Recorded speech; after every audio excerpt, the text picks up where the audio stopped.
அல்லேலூயா அல்லேலூயா. அதனால சகோதரிக்காக இந்த ஊழியர்களுக்காக நீங்கள் அதிகமாக ஜெபியுங்கள். அல்லேலூயா. நீங்களும் ஒரு காலத்துல ஊழியர்களை செய்திக்கு மக்களாய் மாறணும். இன்றைக்கு அவங்க சாட்சியோடு கூட தேவனுடைய வார்த்தையை கொண்டு வர போறாங்க. ஆமென். அல்லேலூயா. அந்த கர்த்தர் ஆசீர்வதிப்பார். கரங்களை தட்டி நாம் அவரை வரவேற்கிறோம்.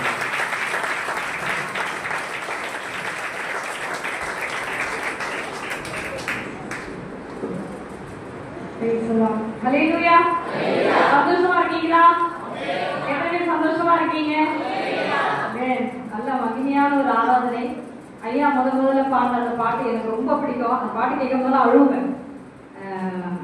மகிமையான ஒரு பாடல் அது. இந்த ஊழியக்காரர் அவர் எழுதினதான ஒரு பாடல். அந்த படி ஏறி வரும்போதே கண்ணு கலகிட்டே தான் வந்தேன். ஒரு ஊழியக்காரர் எப்படி இருக்கணும், அவங்களுக்கு எவ்வளவு போராட்டம் இருக்கு அப்படின்றது அந்த பாட்டில் அவ்வளோ அழகா எழுதியிருப்பாங்க. கர்த்தர் நாமம் மேம்படும். அருமையான குரல்கள் உங்க பாஸ்டர் ஐயாக்கு. கர்த்தர் நல்ல ஒரு கிஃப்ட் கொடுத்துருக்காரு. நல்ல கரங்களை தட்டி கர்த்தருடைய நாமத்தை மேம்படுத்துவோம். ஹல்லேலூயா. பாடல் தான் எனக்கு ரொம்ப உயிருங்க, பயங்கர உயிர் எனக்கு. அதுவும் ஆண்டவர் புதிகளின் நடுவிலே வாசம் பண்ணுகிற தேவனாய கர்த்தர். கர்த்தர் நல்லவர். சென்னையிலே திருவொற்றியூர் பகுதியிலிருந்து கர்த்தருடைய ஊழியத்தை செய்யும்படியாக ஆண்டவரால் அழைக்கப்பட்டு ஒரே வார்த்தையே ஐயா சொல்லிட்டாங்க. சாட்சி சொல்லணும் அப்படின்னு நினைச்ச ஒரே வார்த்தை, பெண்கள் ஊழியம் செய்து கடினமான ஒரு காரியம். ஒரு பாடலை பாடி தேவ நாமத்தை மகிமைப்படுத்தி என்னுடைய சாட்சியோட நேரம் ரொம்ப குறைவா இருக்கு. நான் கரெக்டா டைமுக்கு முடிப்பேன். ஐயா 10 நிமிஷம் கொடுத்துருந்தா கூட 10 நிமிஷம் தான் நான் முடிச்சிருவேன். கர்த்தர் நாமம் மகிமைப்படட்டும். Praise the Lord. ஹல்லேலூயா. அருகினில் வந்தேறினார் என்னை ஆசீர்வதித்திடும் சுடருளி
தாவீது மேல் ஊற்றப்பட்ட அபிஷேகம் உண்மையாவே உங்க சபை பாஸ்டர் ஆண்டவர் கொடுத்தவைகள் உங்களுக்கு எல்லாமே ஒரு மகிமை, ஒரு பெரிய gift. நல்ல கலைகளை உற்சாகமே பெற்று ஹல்லேலூயா.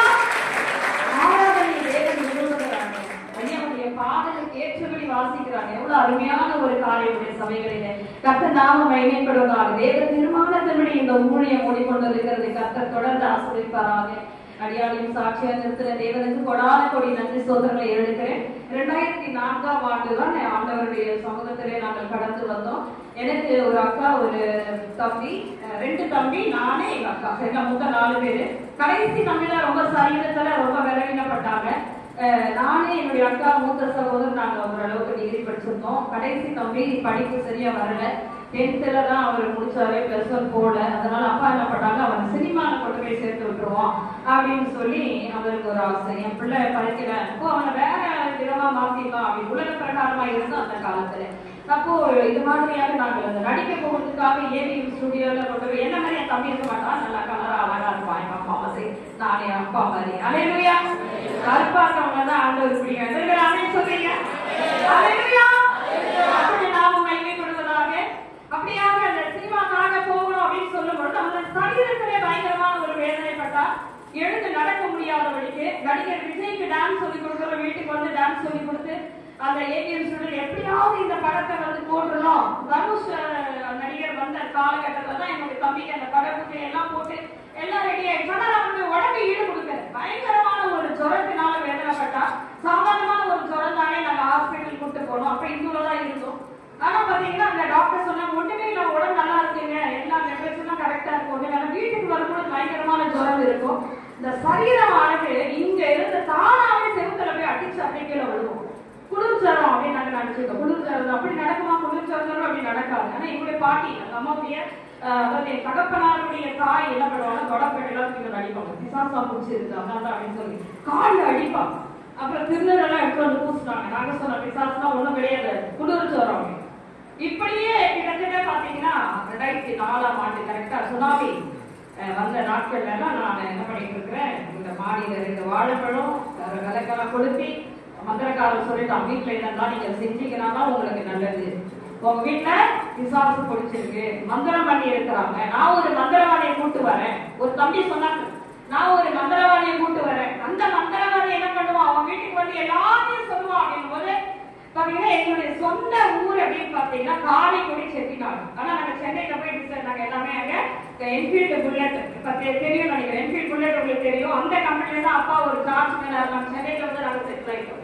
அப்ப இந்த மாதிரி ஒரு காலகட்டத்துல தகப்பனார் இந்துல பயங்கர ஒரு வைராக்கியமான ஒரு மனுஷன். எங்க அப்பா தான் முதல். அவருக்கு கீழே 10 சகோதரர்கள், சகோதரி 10 பேர் லைனா இருக்காங்க. பயங்கரமா இந்துல வைராக்கியமான. அப்போ ஒரு என்ன பண்ணுவாங்க சொல்லுங்க, இயேசுவை தேடுவாங்க. எங்க அம்மாவுக்கு இயேசுவை கண்டாவே பிடிக்கும். நகை போடாதவங்க அந்த தெருவுல வந்தாங்கன்னா அவங்கள பார்த்துட்டு அடுத்த தெருவுக்கு போவாங்க. வெள்ளப்படை கட்டினவங்களை பார்த்தாங்களா இங்கே இருப்பார். கிறிஸ்து என்றாலே அவருக்கு பிடிக்காது. பிடிப்பட்ட ஒரு காலகட்டத்துல எங்களுடைய வீட்டுல அந்த மந்திரவாதி வந்தான். வந்த உடனே சொன்னான், முருகனுடைய வாயை கட்டி போட்டு இருக்கு, அம்மனுடைய வாயை கட்டி போட்டு இருக்கு. எனக்கு ரொம்ப பிடிச்ச ஒரு சிலை. இப்ப கிடையாது, முன்னே சொல்றேன், நீங்க இப்ப நினைச்சுக்காதீங்க. கிருஷ்ணர் மாடு பின்னாடி நிற்கும், கிருஷ்ணர் நிற்பார். அந்த சிலையை வச்சுதான் எப்பவுமே நான் பார்த்துட்டு இருக்கேன். அந்த சிலையில எல்லா சிலையினுடைய வாய்களும் கட்டப்பட்டு இருக்கு. நான் திறந்து விடுறேன். ஒரு 6000 ரூபாய் ரெடி பண்ணிக்கிறேன். ஒரு அமாவாசை, இதே அமாவாசைன்னு சொல்லும் போது கிட்டத்தட்ட 2004ஆம் ஆண்டுல இருந்து எங்களுக்குள்ள அமாவாசை எப்ப வரும்னு அந்த கேலண்டர்ல தேடி பயமும் திகிலும் அந்த நாட்களை நான் எப்ப நினைக்கிறேன். இன்றைக்கு கர்த்தர் தம்முடைய விடுதலையை கொடுத்த அமாவாசை, அது பௌர்ணமியாக. ஹல்லேலூயா, ஹல்லேலூயா. மரித்தவரோ சதாகாலத்திலும் உயிருள்ளவராய் இருக்கிறவர் எனக்குள்ளே வாசம் பண்ணி கொண்டிருக்கிறார். வாயானா என்னன்னே தெரியாது. ஆனா அந்த நாட்களிலே அழுகையும் கண்ணீரோடு அதே போல அமாவாசைக்கு அந்த மந்திரவாதி வீட்டுக்கு வந்தான். 4 பெரிய சேவலை கொண்டு வாங்கன்னு சொல்லி. எங்க வீடு மாடி வீடு. ஆனா அந்த வீட்டுல பள்ளம் தோண்டணும். அந்த 4 மூலையில அந்த சேவலுடைய கழுத்தை அறுத்து வந்து அங்க 4 மூலையில நான் புதைக்கணும். அப்பதான் அந்த கடவுள் எல்லாம் பேச ஆரம்பிக்கும் அப்படின்னு சொல்றோம். ஒரு சாதாரண மனுஷன் தெய்வத்துடைய வாயை கட்ட முடியுமா? சொல்லுங்க. நாங்க நம்பணும். அப்படிங்களா? அம்மனுடைய வாய் கட்டி இருந்தா, முருகனுடைய வாய் கட்டி கொண்டுடா, சரி திறந்து கொடுப்பா அப்படின்னு 6000 ரூபாய் ஒரு இடத்துல வாங்கி அன்னைக்கு நைட்டு என்கிட்ட ஒரு 10 எலுமிச்சம்பழம் கொடுத்தோம். கொடுத்த நீ என்ன பண்ண? நீ உன்னுடைய மடியில கட்டி படுத்துக்கோ, உனக்கு ஒரு தரிசனம் வரும், அப்போ உனக்கு கல்யாணம் கட்டு உடையும் அப்படின்னு போனான். நான் ஒரு பாடி அதையும் கட்டிட்டு முடிச்சுட்டு எவ்வளவு ஒரு காலேஜ் முடிச்சு ரொம்ப ஒரு வேதனையான ஒரு சூழ்நிலை. எங்களுக்கு வழி இல்லை. எப்படியாவது என் தம்பி சுகமான எனக்கு தெரிஞ்சிருச்சு அது மண்டலத்தின் கிரிகள் தான் அப்படின்னு அவன் சொன்னான். நான் காலையில எடுத்து போவேன் உங்க வீட்டை விட்டு, நான் திருமணத்துக்குள்ள உங்க வீட்டுல யாரும் மந்திரம் பண்ணாங்களோ உங்க வீட்டுல வந்து சாவு விடும் அப்படின்னு சொன்னான். அதே மாதிரி அவன் போன உடனே மேலே மாடியில சித்தப்பா இருக்காங்க, இளையவர் இருக்கிறார், அவருடைய பையன் அப்படியே 1 வயசு குழந்தை கண்ணெல்லாம் மேல போயிட்டு தானாவே கட்டில இருந்து கீழே விழுந்தான். ஓடி வந்து சொன்னா என் பிள்ளை சாவு விடுவாங்க அப்படின்னு. எனக்கு ஒண்ணுமே புரியல, என்ன நடக்குது ஏது நடக்குதுன்னு அப்படின்னு மனதில் வைத்துக் கொண்டே அந்த பிள்ளைக்கு போகும். இன்ன வரைக்கும் அந்த பிள்ளை காலேஜ் படிச்சிருச்சு. ஆனாலும் அந்த 4 வயசுக்கு குறைவான அந்த சிந்தனை தான் அந்த பையனுக்கு இருக்கும். நல்ல மனதில் இதெல்லாம் வைத்துக் கொள்ளுங்க. இப்படி இருக்கிற காலகட்டம் சரியாகல, மந்திரவாதிகள் தான் சரியாகல. அப்புறம் அவனை கூட்டிட்டு நான் சொல்ற இடத்துக்கு நீங்க வரணும் அப்படின்னு சொல்லி என் தம்பியை கூட்டிட்டு போனாங்க. மந்திரவாதி அடி நடிச்சிருக்கான். பிசாசு விரட்டுறான். அந்த ஆவி என்ன பண்ண தெரியுமா? வஞ்சிக்கிறோம். அவன் அடிக்கும் போது அந்த சபை தொழில் ஆவி ஓடிடணும். அப்புறம் அந்த அடியும் வேதனையும் அழுவும். ஐயோ என்ன அடிக்கிறான், என் வலிக்குது. அந்த அடி முடிச்ச உடனே மறுபடியும் அவன் என்ன பண்ணுவான்? பிசாசு கிடைக்கு. எப்பொழுதும் அந்த அடிக்கும் போது அந்த பிசாசு கிடைக்கிறோமா? இன்னைக்கு உண்மையானவேங்க, இன்னைக்கு உண்மையான உயிர்த்தெழுந்த இயேசு கிறிஸ்து அவர் மெய்யான தேவன், அவர் உயிருள்ள தெய்வம். நீங்க சுவாசிப்பாயானால் அவருடைய மகிமையை நீ பார்க்க முடியும். அந்த கதறா கண்ணீர் விடுறா. எங்க அப்பாட்ட சொல்ல, அப்பா வேணாப்பா, எந்த மந்திரவாதி வேணாப்பா, என்ன விட்டுருப்பா, என்னால தாங்க முடியல. அப்போ ஒருத்தவங்க வந்து ஆலோசனை சொன்னாங்க, ஒரு 4 கோயில் பேரை சொல்லி அங்க போய் அங்க பிரதர்ஷனம் பண்ண சொல்லுங்க, அப்பதான் சரியாயிடும். முருகனுக்கு மாலை போட்டோம், ஐயப்பனுக்கு மாலை போட்டோம், அம்மனுக்கு மாலை போட்டு அந்த தீபாராதனை பண்ணிட்டே இருப்பான், அழுவான். அப்படியே அப்படியே கையில பிடிச்சு இழுப்பான். எனக்கு வலிக்குது, என்ன விடுவான். ஒண்ணுமே தெரியாது எங்களுக்கு. அவன் படுற வேதனை எங்களால் அறிந்து கொள்ளவே முடியவில்லை. ஆண்டவர் இருக்காரு பாருங்க, நீ யாரெல்லாம் நம்புறியோ, எதெல்லாம் உனக்கு நம்பிக்கையா இருக்கோ எல்லாத்துக்கும் நீ போயிட்டு கடைசியா என் இடத்துல வா. நீ எதெல்லாம் நம்புறியோ அதெல்லாம் பண்ணிட்டு அதுக்கு நீ கடைசியா என்கிட்ட வா. நான் எப்படிப்பட்ட சர்வ வல்லமையுள்ள தெய்வம் என்பதை வெளிப்படுத்துவேன் என்று சொன்ன நல்ல தெய்வம் இயேசு தேடி வந்தார். இப்படிப்பட்ட ஒரு சூழ்நிலையில என் மூத்த சகோதரனுடைய ஃப்ரெண்டு ஒருத்தர் மடியில ஆடியில ஏறி வரும்போது அவன் பைக்ல தூக்கிட்டு வந்தான். நான் போய் எட்டி பார்த்தேன், யார் அந்த செருப்பு சத்தம்? நான் சொன்னேன், இந்த பைத்தியக்காரன் உள்ள வீட்டுக்குள்ள போயிட்டு இந்த பைத்தியக்காரன் சேர்த்தா அவன் பைக்ல தூக்கிட்டு வரான் அப்படின்னு ஆண்டவர் நினைப்பாரு. நினைச்சு சிரிச்சாரு. நீ ஒரு பைத்தியக்காரியா தெரிய போற இந்த வேகத்தை தூக்கிட்டு என் பிள்ளைய வீட்டுக்கு அனுப்புற பைத்தியக்காரன் சொல்றியா? உள்ள போய் நம்பி காலெல்லாம் ஓடுங்க. அவன் வரான், பிரபு வந்தாலும் சேர்த்துக்காதீங்க. அவன் இப்ப செங்கல்பட்டுல ஊழிய செஞ்சுட்டு இருக்காரு. அவரு உள்ள வரலங்க, அவன் வெளியே நிக்க வச்சுட்டானே. என்னடா வேணும்? நான் ஒரு நம்ம தயவு செய்து படிக்கணும். அதுதாங்க தேவனுடைய பிள்ளை. நம்ம ராஜா இருக்கிற பாருங்க, நம்ம சுபாவங்களை எல்லாம் மாத்தணும். ஒப்பு கொடுத்தாதான் பார்க்கணும். அல்லேலூயா. அந்த பிள்ளை வந்து அவ்வளவு சகிச்சான். நான் எவ்வளவு திட்டம் உள்ள வராத வெளியே போ அப்படின்னு சொல்லும் பொழுது அவன் சகித்து கொண்டு உள்ளே வந்தான். அவன் சொல்றதை கேளுக்கா அப்படின்னு உள்ள வந்து 2 பேரும் கூட்டு வரக்கா சோம் பண்றது. யாகமா சபை நீங்க கேள்விப்பட்டிருப்பீங்க, திருவள்ளூர் பட்டணத்துல அந்த சபையில இருந்து அந்த 2 பிள்ளைங்களை கூட்டு வந்தான். அந்த பையன் ஒரு 14 வயசு 17 வயசாக இருக்கும். சொல்லுதுங்க, படியில ஏறி வரப்பட்டு என் தம்பி அலங்கழிச்சு உள்ளதான். எனக்கு எல்லாம் அதிசயமா இருக்கு பார்க்க முடியுது. ஒரு ஊழியக்காரன் மாடியில ஏறி வரப்பட்டு அந்த ஆவி உள்ள அலங்கழிக்குது. சத்தப்பட்டு அலங்கழிக்கு மட்டுமே புரியல. அப்புறம் அப்பதான் ஆவியானவர் என்னோட பேசுகிறார். எரேமியா 1:5 ஜாதிகளுக்கு உடைய தீர்க்கதரிசியான கட்டளைகள் சொல்றாரு. எனக்கு ஒண்ணுமே தெரியாது. என்ன தெரியுங்க, சும்மா உலகத்துல இருக்கவளை பார்த்துட்டு நீ தீர்க்கதரிசினால என்னன்னு தெரியாது, நீ ஜாதினாலும் தெரியாது. ஒண்ணுமே அப்படியே உட்கார்ந்து கேட்க ஆவியானவர் என்னோட பேசுகிறார். ஆவியானவர் நிறைய ரகசியங்களே பேசினாங்க. நான் யார் மந்திரம் பண்ணாங்க ஆண்டவர் வெளிப்படுத்தவில்லை. ஏன்னா எனக்கு தகப்பனார் பயங்கர கோவப்படுறது, எட்டுத்தவனே அடிப்பார். அந்த மாதிரி ஒரு ரவுடி எல்லாம் கிடையாது. வேலை ஸ்தலத்துல அந்த என்ஃபீல்டு கம்பெனில ரவுடிங்க கிட்ட வேலை செஞ்சதுனால அவருடைய சுபாவம் எப்படி இருக்கும்? கோவம், எட்டுத்தவனே அடிக்கணும் அப்படின்னு. அப்போ அவருடைய வாயில வந்த வாக்கு என்னவென்றால், என் பிள்ளை இப்படி செய்தவன் யாருக்கு நான் பெட்ரோலை ஊத்தி கொளுத்துவேன், என் பிள்ளை இப்படி ஆயிடுச்சுன்னு சொல்லி அவர் வேதனைப்பட்டு கலங்கினாரு. ஆண்டவருக்கு நாம காரணத்துக்கு என்று சொல்லுகிறேன். அந்த தம்பிங்க 2 பேரும் வந்து சொன்னாங்க, உங்க வீட்டுல இருக்கிற எல்லா பொருளையும் தூக்கி நீங்க கட்டி போடுங்க, இயேசு உங்களை விடுதலையாக்குவாங்க. உங்க அப்பா அப்படியே யோசனை பண்ணிட்டு, சரி ஓகே என் பிள்ளை விடுதலை ஆயிடுனா ஓகே அப்படின்னு சொல்லி எல்லாத்தையும் அதிகாலையில ஒரு 5 மணிக்கு எழுந்து எங்க வீட்டுல நான் சொன்னேன்ப்பா, எடுத்து போவாதப்பா, என் சிலைய தூக்கிட்டு போறியப்பா, கிருஷ்ண சிலைய தூக்கிட்டு போறியப்பா அப்படின்னு கவனிச்சு கட்டினாரு. இப்ப நினைக்கிறேன் எவ்வளவு பைத்தியக்காரியா நான் இருந்திருக்கேன். நான் நாளை கர்த்தர் என்னையெல்லாம் ஆளுமைக்கு ஒரு ரட்சகர் இல்லை என்று சொன்னார். கண்கள் எல்லாம் உற்சாகமாய் தட்டுங்க. அவர் ஒருவர்தான் ரட்சகர்.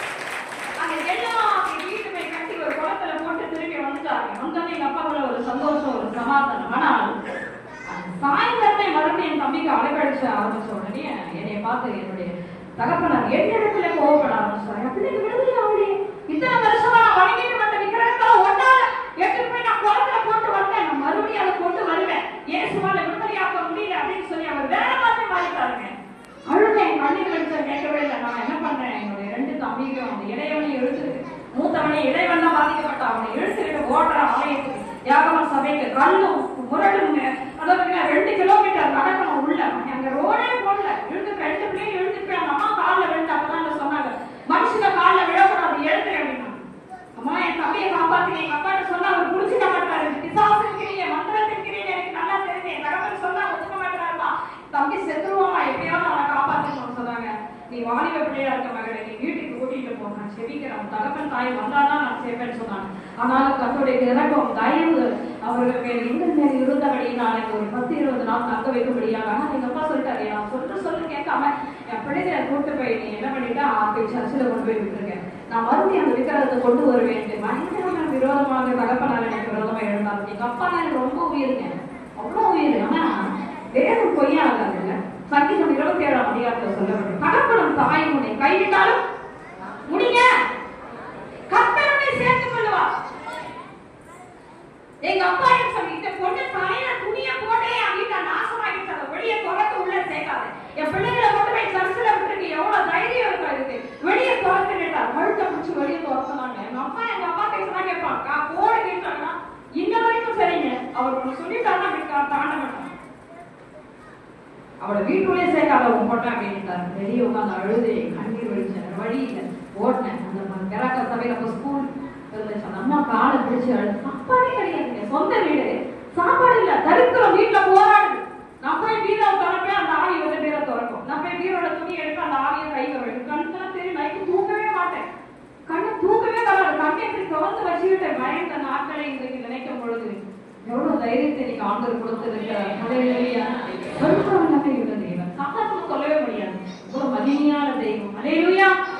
படிப்படியாக விடுதலை பெற்றது. ஆனாலும் மறுபடியும் தொடர்ந்து அந்த காரியங்களை மந்திரம் செய்து கொண்டே இருந்தபடினால் எங்க அப்பா என்ன பண்ணிட்டாரு, போய் ஒரு முஸ்லீம்காரன் நான் கூட்டு வரேன், இந்த பொண்ணு இல்லாத நேரத்துல கூட்டு வரேன் சொல்லி நான் ஸ்கூலுக்கு போன நேரமா பார்த்து வந்தாங்க. அந்த நேரம் பார்க்க எனக்கு அந்த ஆண்டவர் ஆப்பரே ஸ்கூல் வைக்க நான் வீட்டுக்கு வரும்போது அந்த முஸ்லீம்காரன் வீட்டெல்லாம் சுத்தி பார்த்துட்டு சொல்றான், எனக்கு வீடு பிடிச்சிருக்கு அப்படின்னு. 2 பேரும் வேற மாதிரி பேசிக்கிறாங்க, வீட்டை நிறுத்திட்டு போயிடலாம் அப்படின்ற சூழ். நான் என்ன நினைச்சேன், வீடு பார்க்க வரலாம் அப்படின்னு நினைச்சேன். ஆனா முஸ்லீம்காரன் சொன்னான், உன் வீட்டை ரத்த காட்டி சுத்திட்டு இருக்குது, நான் உன் வீட்டுக்கு வரணும்னா எனக்கு வந்து உட்காந்து அங்க ஓடிட்டு இருக்கணும், நான் போறப்பா என்னை விட்டுன்னு சொல்லிட்டு ஓடியே போயிட்டான். அப்பதான் நினைச்சேன், சர்வ வல்லமையுள்ள தேவன் எவ்வளவு மகிமையா என்னோட ஜீவனை பாதுகாக்கப்பட்டு வருகிறார். அன்னைக்கு நான் உறுதியா பிடிச்சேன், உங்களை விட்டு நான் விலகிட மாட்டாங்க. நீங்க தான் என் தெய்வம், உங்களை நம்புவாண்டவர் உறுதியாய் பிடிக்க ஆரம்பிச்சோம். உள்ளங்காலிலே அப்பா கூட பேசுவேன், பேசக்கூடாது, நீங்க யாரா இருக்கீங்களா பேசாதீங்க, உங்க வீட்டுல கூட பேசாதீங்க. ஆண்டவரை கடிந்து கொண்டார். என் தகப்பனுக்கு சொன்னேன், ஏசுதான் எனக்கு அப்பா, ஏசுதான் எனக்கு அப்பா. அவர் கேட்டார், நான் தான் உங்களை சொன்னதை கேட்டேன். என் தகப்பன் கேட்கணும், கூட பேசுறேன். ஜபத்துல போய் உட்காந்து கண்ணீர் விடணும். ஆண்டவர் சொன்னார், இப்படி பேசுனீங்கன்னா உங்க தகப்பனை நீங்க ஆதாயப்படுத்திக் கொள்ள முடியுமா? நீ இப்படி பேசுறியே, உன் தகப்பனை நீ ஏற்றுக்கொள்ளுவானா? நீ முழங்கால் படி சிகரெட் பிடிப்பார், பயங்கர செஞ்சு போகிறார். 3 வருஷமாய் முழங்காலிலே இருந்து கண்ணீர் விடு தகப்பனை எனக்கு ஜெபிக்கும்படியாக ஆண்டவரை எழுப்பினார். தம்பி படிப்படியா சுகமான ஆரம்பிச்சார். எல்லாரும் சொன்னாங்க, வெள்ளவசல எடுக்க போனீங்க, நாசமா போயிடுவீங்கன்னு சொல்லி என்னுடைய கூட பார்த்தா எங்க அப்பாவோட பிறந்த சகோதரி எல்லாரும் எங்களை வெறுத்து தள்ளினாங்க. மந்திரம் பண்ணது 4 வருஷம் கழிச்சு ஆண்டவர் வெளிப்படுத்துறாரு. யார் தெரியுமா மகளே, உன்னுடைய குடும்பத்தை இப்படி அழிக்க முடியாது. அக்காவுடைய கணவர் எங்க அப்பாவுடைய தம்பி 2 பேரும் சேர்ந்துதான் அந்த வீட்டை கொள்ளையிடும்படியாக இப்படிப்பட்ட மண்டல 4 வருஷம். இப்ப எங்க அப்பாவுடைய ஜபலாம் மாறிட்டு செப்பிதமா ஜோம் பண்றாரு. அவன் எப்படிதான் போய் தொலைறான் ஆண்டவர். எங்களை விடுதலையாக்கி அநேகருக்கு ஒரு சாட்சியாக இருக்கிற எப்ப அவர் சொல்ல ஆரம்பிச்சாரோ அப்பதான் ஆண்டவர் சத்துரு யார் என்பதை வெளிப்படுத்தினார். அல்லேலூயா. இன்னைக்கு நம்முடைய கிரியைகளை தேவன் பார்க்கிற நல்ல மனதில் வச்சுங்க. இன்னைக்கு நம்ம இப்படி நல்லா இருக்கிறோம், வீட்டுல போராட்டம் இருக்கிற நம்ம சரியில்லைங்க. சபையையோ ஊழியக்காரையோ தேவனையோ குறை சொல்லக்கூடாது. நம்ம விட்டு கொடுக்காததான் அந்த காரியம். அந்த 4 வருஷம் வச்சு எங்க அப்பா இப்ப சொல்றாரு, ஆண்டவரை யாரா இருந்தாலும் பரவாயில்ல ஆண்டவர், யாருன்னா இப்படியெல்லாம் செஞ்சுட்டு போட்டு நான் உங்களை மனதார மாட்டேங்கிறேன், எங்களுக்கு விடுதலை கொடுக்க நிற்கும் பொழுதும் கர்த்தர் யார் என்பதை வெளிப்படுத்தினார். 8 ஆண்டு காலம் கழிச்சு என்னுடைய மாமா இறந்தே போயிட்டாங்க. எனக்கு ஒரு வயதாகி ஒரு இடத்துக்கு போகும்பொழுது ஆவியானுடைய பலத்த கிரியைகள் மேல் இறங்கி அந்த தீர்க்கதரிசன வர கிரியை செய்ய ஆரம்பித்தது. 13 வயசு குழந்தை உடம்பெல்லாம் உப்பு ஏறிச்சு. 3 நாள் சாக கிடைக்கிற பிள்ளைய ஆண்டவர் என்னை கொண்டுட்டு போறாங்க. கூட்டு போயிட்டு தீர்க்கதரிசனா ஆண்டவர் பேசிட்டேன், கரெக்டா பேசி கட்டு உடைச்சோடனே அந்த அம்மா சொன்னாங்க, இன்னும் 3 நாள் என் பிள்ளைய இறந்துருவாங்க. அந்த ஆண்டவர் கட்டு உடைச்சோடனே போய் 2வது நாள் போய் ஸ்கேன் எடுக்கிறாங்க. உப்பும் கிடையாது, தண்ணி கிடையாது, எல்லாமே நார்மலா இருக்கும். இன்னைக்கு அந்த பிள்ளை மறுபடியும் சாப்பிட்டு உயிரோடு ஆண்டவர் மூடி பயங்கரமான ஒரு தரிசனம் கொடுத்தாருங்க. எனக்கு பயங்கரமான தரிசனம். கர்த்தருடைய நாமம் மகிமைப்படட்டும். நான் இங்க மேல நிக்கிறேன், எல்லாரும் கீழே இந்த மாதிரி ஒயிட் கலர்ல தலையில போட்டு அப்படியே ஆராதிக்கிறோம். பாடி சேரு இந்த தரிசனத்தை சுமந்து கொண்டு வடசனையில ஒவ்வொரு ஊழியக்காரர்கிட்ட போய் சொல்றேன், ஐயா எனக்கு ஆண்டவர் அழைப்பு கொடுத்தேமா, நீ பொம்பளையா இருக்க முதல்ல நீ பலிபீடத்துல ஏறக்கூடாது, பலிபீடத்துல நீ ஏறக்கூடாது. என் மனைவியை பாத்தியா எங்க உட்காந்துருக்கா பாத்தியா வாமா அப்படின்னு அழுதுக்கு வந்தேன். இன்னொரு சபைக்கு போனேன். அவர் சொல்றா, நீ தீர்க்க தரிசனம் சொல்ற, இந்த பலிபீடத்துல தனியா ஒரு டவல் போட்டு தராங்க, உட்காந்துக்கோ, கண்ணை மூடிக்கிட்டு நீ அப்படியே வார்த்தையை சொல்லு. ஜனங்க கட்டு உடைப்பாங்க, காணிக்கை உனக்கு கொடுக்குறேன், போ, சபையெல்லாம் நடத்தணும்லாம் நீ நினைக்காத. உடைக்கப்பட்டேன். ஆண்டு கேட்டேன், என்னப்பா பெண்கள் ஊழியம் செய்யக்கூடாதா? உங்களுக்காக நீ உயிரையும் கொடுக்கிற தயாரா இருக்காண்டவரே, என்னை எல்லாரும் உடைக்கிறாங்களே ஆண்டவரே, கொஞ்சம் கொஞ்சம் உழைப்பு இல்லைங்க ஐயா, நீங்க தப்பா இருக்காதீங்கய்யா. வடசனையில நீ ஊழியம் செய்யக்கூடாதுன்னு சொன்னவங்க அநேகம் உண்டு. சபைக்கு கேலண்டர் நீ போடக்கூடாதுன்னு சொன்னாங்க. சும்மா வரவே ஒரு டப்பால இருக்கும் பாருங்கம்மா, அந்த வசனத்தை வாங்கி அதை மனவாட்டிக்கு போட்டு போமா, நீ ஏமா நீ சாமானியமா இந்த சபையெல்லாம் உனக்கு நடத்த முடியாது சொன்னா, அழைத்தவர் உண்மையில்லவராக இருந்தார். அல்லேலூயா, அல்லேலூயா. அழைத்ததே உண்மையுள்ளவர். என்னுடைய வைராக்கியத்தை ஆண்டவர் பார்த்தார். ஏன் தெரியுமா? என்னை தேடி வந்து வீட்டுக்கு கொண்டார். என் குடும்பப்பட்ட பாடுகளை நான் கண்ணால பார்த்தேன். என் ஆண்டவருக்காக செத்தால் அவருக்காக நிற்கணும். அந்த வைராக்கியம் இன்னைக்கு நிறைய பேர் செய்யறது. அதான் ஆண்டவருக்கு ரசம். என்கிட்ட நன்மையை பெற்று அதே உட்கார்ந்துருக்காங்க. மகனே, உன்னை போல அநேகர் வருவார்கள், ஆனால் எத்தனை பேர் விடுதலையாவாங்க? எத்தனை ஆத்மாக்கள் இன்னைக்கு நரகத்துக்கு நேரா போயிட்டு கடவுளை விடுவிக்க நான் ஆயத்தமா இருக்கு.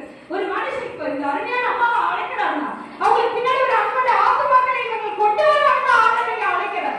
ஆனா நீங்களே அழுதுகிட்டு விடுதலையில வந்தீங்கன்னா உங்க நிமித்தமா அந்த 50 ஆத்மாக்களை நரகத்துல போகுது. நாளைக்கு ஞாயிற்றுக்கிழமை ஆண்டவர் கேட்பார், உன்னை விடுவிக்கும்படியா கூப்பிட்டு, ஆனா உன்னால 50 பேர் அங்க செத்தே போயிட்டான். உங்க இருக்கிறீங்க ஒரு அலையில சொன்னீங்க, அடிக்காத வரங்க. நான் கணவர் எடுத்துட்டு இங்கேயும் அங்கேயும் அலைய, சபை கிடைக்குமா சபை கிடைக்குமா சபை கிடைக்குமா.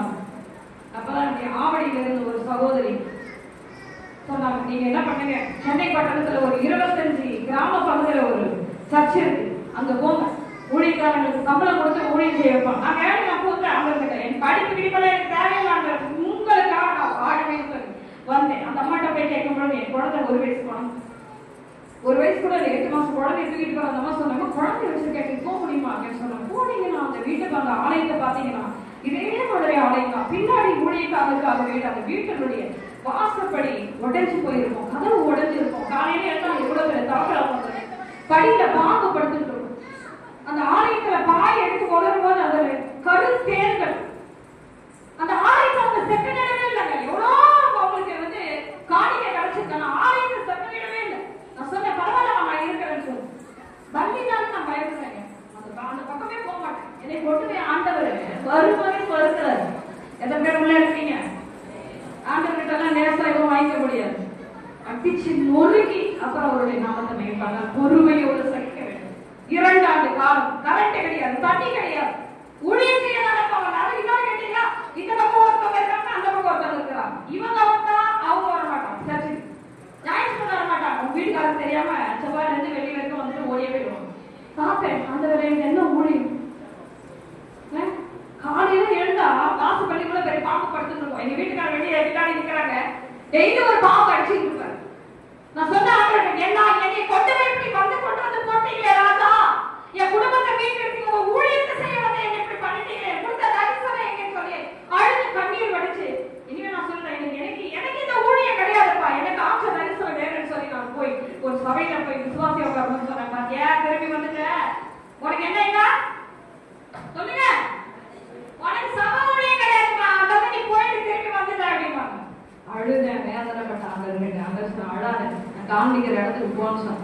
போன ஐயா இன்னைக்கு ஒரு ரூம்ல உட்கார வச்சாரு. அதே ரூம்ல தான் உள்ள போகும்போது எனக்கு அதான் ஞாபகம் வந்து, அந்த ரூம் சின்ன ரூம்ல தான் எனக்கு ஒரு சபையை நடத்த அந்த ஒரு இடத்தை ஆயத்தப்படுத்தினேன். நல்ல உற்சாகமே நடக்குங்க, நல்ல கல்யாணம் சாதாரணமா இல்ல. போய் ஆர்மி அப்படின்னு நான் போனேன். 2 மாசத்துல 60 ஜனங்கள் வர ஆரம்பித்தார். கர்த்தருடைய வார்த்தை வெளிப்பட்டது. தேவனுடைய மகிமை எத்தனை பிள்ளைகள் வந்து விடுதலை பெற ஆரம்பிச்சாங்க. எனக்கு சந்தோஷம். என் ராஜா கொடுத்தார் அந்த தீர்க்க தரிசனமான வார்த்தை. அது மட்டும் இல்லாமல் என்னை வைத்த அந்த அபிஷேகமும் அழைப்பும் நன்றாய் நிறைவேறிட்ட என்று சொல்லி பிரியமானவர்களே, மீண்டும் இங்கே ஐயா அழைப்பாரானால் மீதமுள்ள சாத்திய சொல்லுகிறேன். எனக்கு நேரம் இல்லை, செய்தியை கொண்டு வந்திருக்கிறேன். கர்த்தர் இப்படியாக எனக்கு சபை முடித்த என்னுடைய தம்பி, அவர் நல்ல ஒரு ஆராதனை வீரராக இருந்திருக்கேன். 12 வருஷமாய் சபையின் ஊழியத்தை செய்கிறேன். நீங்க எல்லா பாசமும் தெரிஞ்சுட்டாங்க. இது ஆண்டவருடைய அழைப்புதான், இனிமே அவங்க டிஸ்டர்ப் பண்ணக்கூடாது. இதான் சொல்றாங்க ஆண்டவர், இன்றைக்கு நீ காண்கிற இருக்கிறேன் சொல்லுங்க, என்னப்பா வசனம் சொல்லணுமா, இன்றைக்கு நீ காண்கிற இருக்கிறது என்றைக்கும் காண மாட்டாங்க.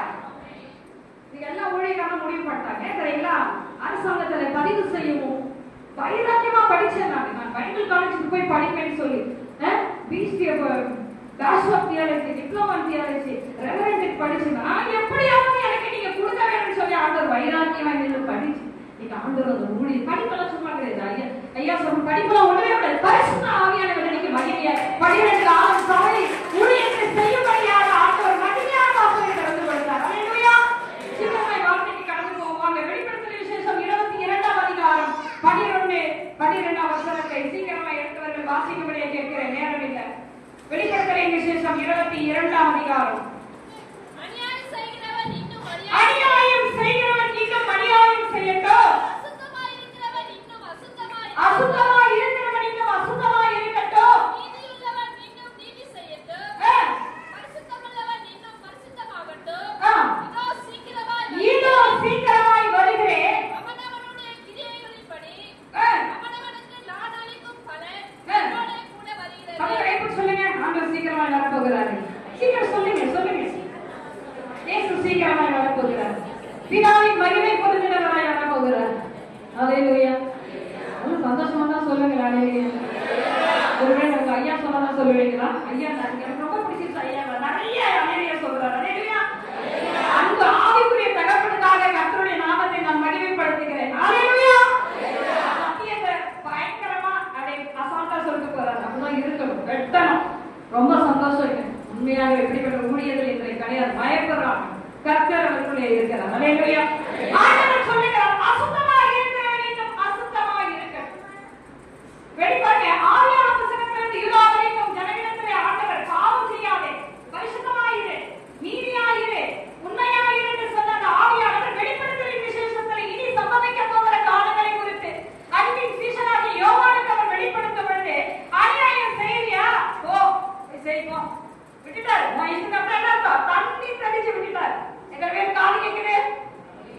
ஏன்னா இதுவரைக்கும் உனக்கு சபையில வார்த்தை அனுப்பிட்டே இருக்கிற, ஆனா நீ கீழ்ப்படியவே இல்லை. அசுத்தமா தான் இருப்பேன்.